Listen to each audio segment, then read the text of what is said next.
Balaban kasaba, sen beni kopardın yerimden.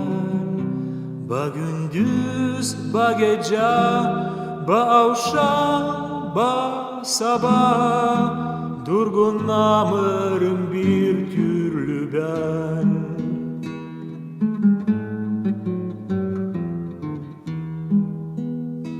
Alaca kasaba, alaca kasaba, diz çökerim sana istemez.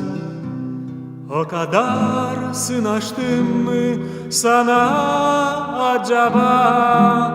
O kadar mı girdin içime?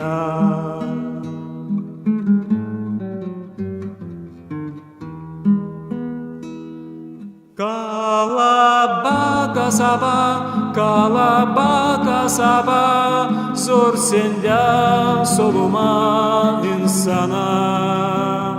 Ben aklımdan alırım bunu hesaba, ama hep başvurarım sana.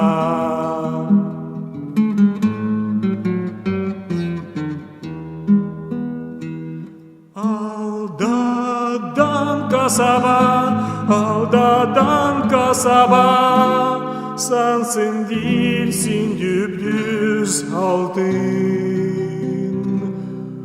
Uzakta kaldılar hem ana